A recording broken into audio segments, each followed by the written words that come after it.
Today I'm very pleased to welcome Mr. David Cohen, an immigration lawyer. Mr. Cohen, you have the floor. Thank you, Mr. Chair, members of the committee. I'm appearing before you today because of a story that my late grandfather told me when I was young and impressionable. He spoke of how his younger sister fled Poland just ahead of the Nazi occupation and how she managed to secure a residency permit in England valid for 1 year. My grandfather did everything he possibly could to convince immigration authorities in Ottawa to allow her to join him in Canada. His plea fell on deaf ears. The door to Canada was shut. In the end, his sister was expelled from England back to Poland. She was never heard from again. The truth be told, we haven't always had an immigration policy to be proud of. I have been practicing immigration law for the better part of 30 years, and I state candidly that it was only in 2002, with the introduction of the Immigration and Refugee Protection Act, known as IRPA, that decisions based on discretion were removed from our immigration selection system, at least with respect to economic immigrants. IRPA, in its present form, is a fine piece of legislation in which the selection of economic immigrants is based purely on objective criteria. It is based on the fundamental principle that everyone who chooses to submit an application to come live in Canada is entitled to fair and equitable consideration. The government is now proposing to amend IRPA. As part of the proposed changes, the Minister of Immigration would have the authority to issue instructions to immigration officers related to the processing of applications. More specifically, instructions as to which type of applications to process quickly, which applications to hold for processing at a later date, and finally, which type of applications to return to sender without any consideration at all. These amendments, if passed, would change our immigration selection system from one that provides fair consideration to all applications in the order they are received to a system based upon discretionary selection and outright denial of consideration. This would expose the immigration system to the type of discretion that IRPA finally eliminated. Please understand that the issuance of instructions by the Minister will not magically change anything. In practice, the Minister will have to delegate the exercise of discretion to immigration officers who will pick and choose the applications to be processed. This will unavoidably make Canada's selection system vulnerable to human bias or worse. The Minister states that these amendments are required to streamline and modernize the immigration system. In particular, the government intends to use the amendments to clear out the current backlog consisting primarily of 600,000 skilled worker applications. In addition, the government contends that the amendments are necessary in order to bring applicants whose skill sets are in high demand in Canada to the front of the immigration queue. But in fact, these amendments are not required to achieve the desired goals. IRPA in its present form contains the mechanisms to control the flow of economic immigrants and to bring applicants desired by Canadian employers to the front of the immigration line. And IRPA does it objectively and transparently. Please allow me to explain briefly. The backlog, simply put, exists because the number of new applications received every year is more than the number of visas issued during the year. One of the IRPA regulations now in place foresees this very eventuality. It empowers the Minister to set the minimum number of points required to qualify as a skilled worker, keeping in view the number of applications currently being processed versus the target number of immigrant visas to be issued. The Minister may therefore simply raise the pass mark above the current level of 67 points to curtail the number of fresh applications. People can count, and they won't pay $550 in government processing fees only to be refused on the merits of their application. The Minister may also make use under the current regulations of what is referred to as restricted occupations. After conducting the appropriate consultations with provincial governments and other relevant stakeholders, the Minister may designate as restricted certain occupations for which there is little demand in Canada in the Canadian labour market. Potential applicants with experience in a restricted occupation would receive no points for their work experience, which would prevent them from qualifying under the skilled worker category, and they would therefore have no incentive to apply. This would ensure that Canada selects a higher number of immigrants who meet the immediate labour market needs.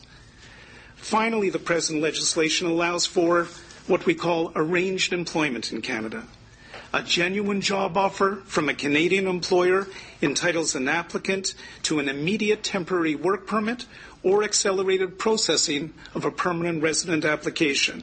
This allows the best and brightest to be brought to the head of the queue. To summarize, IRPA currently provides the mechanisms that permit the government to achieve all of its goals, namely cutting through the existing backlog of skilled worker cases and prioritizing the processing of applicants whose work experience is in high demand. IRPA is fair and it can work. I know that I've taken up most of my time. I would like an extra 2 minutes to say a few words about the backlog in general, because I think it's important in an understanding of the overall amendments. The subject of backlogs is more complicated than meets the eye. The government gives the impression that there's a backlog of a single line of 600,000 skilled worker applicants stretching as far as the eye can see. In fact, the reality is very different. Some visa offices, like the one in New Delhi, have huge backlogs with a 5-year wait just to be considered for immigration.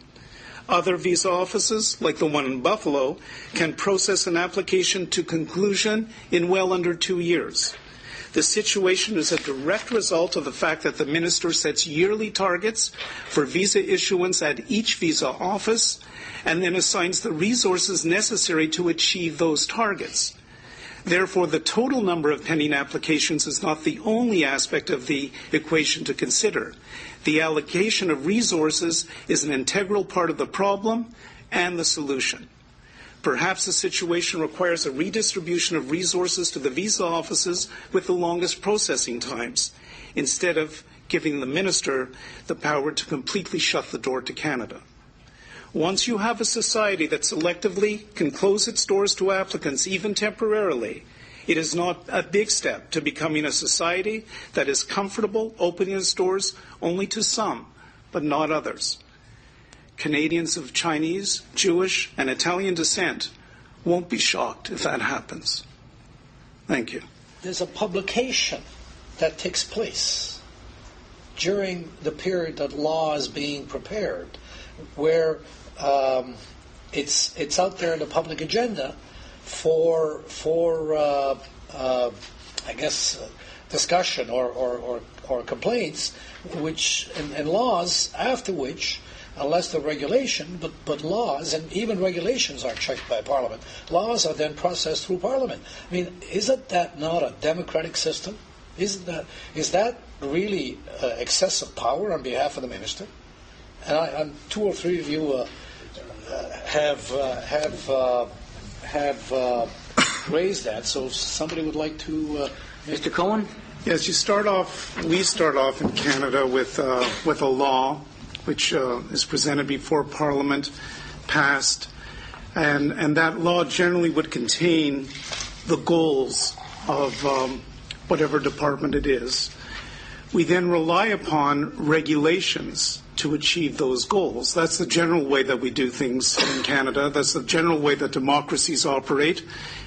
And that's the way that the Immigration Act has been operating up until now, that we have the law.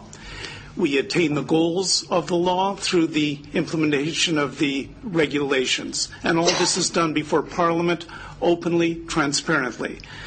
The difference now is if you read the proposed amendment, Section 118 states that the processing of applications and requests is to be conducted in a manner that, in the opinion of the minister, will best support the attainment of the immigration goals established by the Government of Canada. Rather than the regulations which we currently have in place that can affect all of the goals that the minister so desires, we now rely upon the opinion. And that, I would suggest to you, is a significant difference from how we've been doing things up until now and how things ought to be done in an open democracy. But truly you agree that it's subject to the Charter of Rights? If it can be challenged? Yes, I agree. You know it better than I agree that the laws of Canada are to be interpreted according to the Charter. But I'm not sure what that has to do with... In the sense that there is a recourse, in effect, if somebody feels that... Yeah, a very expensive recourse for anyone who feels aggrieved, who's generally going to be outside of Canada, and it's going to be very difficult for that person to do it. So, yes, the Charter's there, as it is with every other law. Now, you mentioned locally engaged staff at foreign missions. You know, I will say generally I've dealt with immigration officers for the better part of 30 years, and as a group, they're highly professional and fair. But that's as a group. Like all humans, like the rest of us, they come in all shapes and different prejudices and biases, and that's human nature. I included as part of my submission to you a posting from a purported immigration officer on our law firm website and the feelings of this officer towards immigrants in general. I'm entirely satisfied from the evidence, all the evidence that we have, that in fact this is an immigration officer. And when you read what this officer says and starts by saying, "I've had it, I'm so sick and tired of dealing with all these liars, cheats, frauds, etc., then goes on to denigrate a specific ethnic community, and concludes by saying, well, this felt good to rant a bit and I'll probably do more of this, but for now I have to go deny a few people entry to my country. The present system that we have is objective, purely objective, in the selection of economic immigrants. Once you allow what we've had prior, categories like personal suitability, where an officer can decide you get anywhere between 0 and 10 points, these are ways that biases come into the system. Yes, this one officer may have posted something. We don't know what's in people's hearts.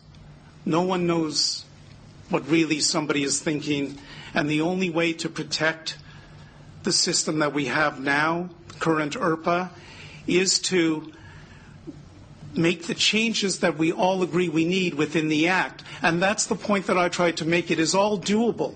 Everything that the minister wants, cutting through the backlog, selecting immigrants to come, some immigrants before other immigrants, all of that is possible by raising the pass mark, by using what is now called restrictive occupations, and the way to put the glass is half full spin on it is to say, make a list of what the open occupations are in Canada and allow people who have experience in those fields to apply. So everything that can be done, that should be done, can be done according to the present legislation. I just wanted to address the senator from Manitoba now that he's back with respect to the 11,000 jobs that go wanting in Manitoba. It is possible under the current law to bring people in quickly, within a matter of days, weeks, at the most months, on work permits, or through arranged employment as a permanent resident, again under the current system.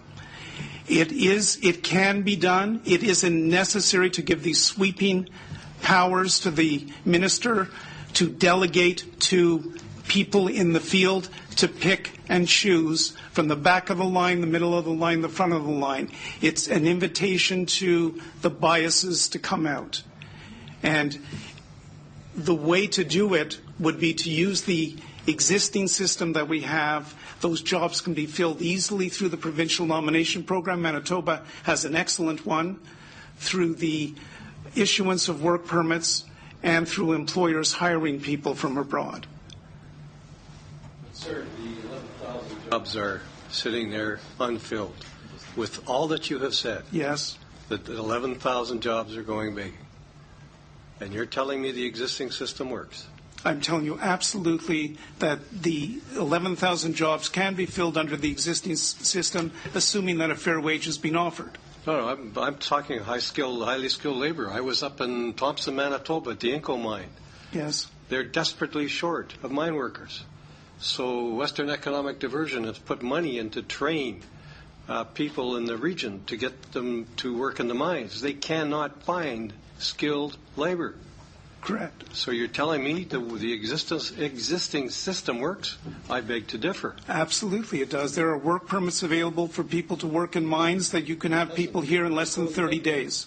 In browsing the internet, I have fallen into a few sites of people that law firms, and I don't know how many of you are lawyers, that deal with immigration processing and employment broker that advertise Canadian jobs on the one hand, use for a certain period of time, then use those non-filled jobs to go to the Labour Department of Canada and Provincial Labour Department and Immigration Canada to say, well, we don't have the Canadians to fill these jobs. And then that's the one arm of that firm. And the other arm of the firm will ask for a working visa for people that they want to migrate to Canada. If any one of you know of this kind of scheme going on?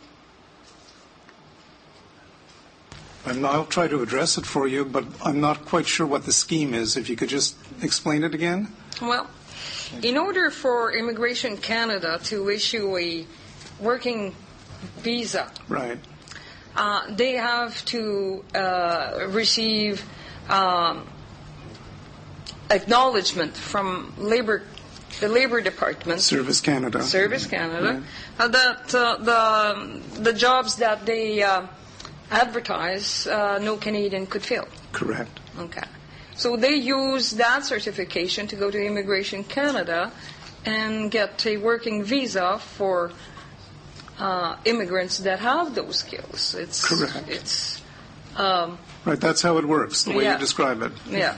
So you know of these firms that, on the one hand, are law firms dealing with immigration cases, and on the other hand, there are also labor placement agencies. I don't know. I don't know of any law firms that act as labor placement agencies and as law firms. Mm-hmm.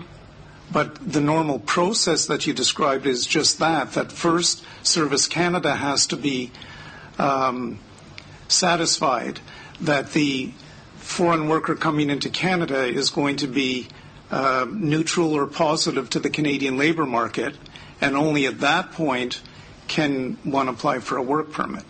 Mr. Cohen sent a very good presentation to us, which I think was certainly clouded by what he calls his forum posting. There's an awful statement here by somebody who he suggests purports to be a Canadian immigration officer. It is not proven. There's absolutely no way that we know that it's genuine. For all I know, it may be a hoax or it may be genuine. And if it is genuine, I think we should do something about it, and we have rules and laws to deal with that kind of stuff. But for him to put it on the record here with its racial commentary, I think is inappropriate. And I just think that it isn't right for someone to say, I think I've got this from an immigration officer, and this is what it says. Thank you, Senator Dodino. Senator Cohen, I will give you an opportunity to comment on that. I appreciate it. Thank you very much for the opportunity, and I will keep it brief. I understand that you are not satisfied that this missive, that this message, in fact, comes from the Canadian immigration officer. I understand that you are not. I, on the other hand, am satisfied given the evidence that I have available to me. The point of it all is not with respect to this particular officer. The point of it is having a system that would allow for personal biases to make a have an effect on the decisions that are being made with regard to the selection of applicants. And we all have personal biases. What's important is to have a system that says, I don't care what your personal bias is, the points are such and such and such and such, and you're entitled to those points, and they're purely objective, no matter what you may feel personally about a particular individual, group of individuals, or community. That's my point with respect to having submitted this. I think that the point that Mr. Cohen made, and I'm addressing Mr. Bissett now, the point he made is quite important, and he made it in his written statement, and he made it a few minutes ago again, that the Immigration and Refugee Protection Act already contains mechanisms to regulate the flow of immigrants. He's mentioned those. Raising the pass mark through IRPA Regulation 76.2. The Minister may also make use of restricted occupations as provided for in Regulations 73 and 75.2. And finally, the present legislation allows for arranged employment in Canada. So, Mr. Bissett, you're the expert on, certainly an expert on these matters. Is Mr. Cohen's point a valid one here? And I ask you the question because when you were speaking, and it's not in your written notes, but I think I heard you say that there would have been other ways in which the government could achieve the objectives that it purports to be trying to achieve with this bill. So would you comment on Mr. Cohen's presentation and also indicate, if you can, the other ways that the government could have adopted to achieve these objectives? I'd like to give and this is purely my opinion. Number one, everything the minister wants to do can be accomplished under the current act. That's number one. Number two, it is an immigration matter, 100% an immigration matter, and yet it's being put forward as part of a budget implementation bill. So I question the good faith surrounding it. What could be the motivation for it, as far as I'm concerned? It's political in nature. It's a dare. It's a dare to the Liberal Party, whose constituency for a long time has been newly arriving Canadians, to say, vote against this, if it is against your principle, or vote with us. And in so doing, you're not acting in the best interest of a constituency that you've come to depend upon. And in my opinion, the motivation is a political one because everything can be accomplished under the current act. And I'd add further, again in my opinion, that this political maneuver is being played on the backs of immigrants.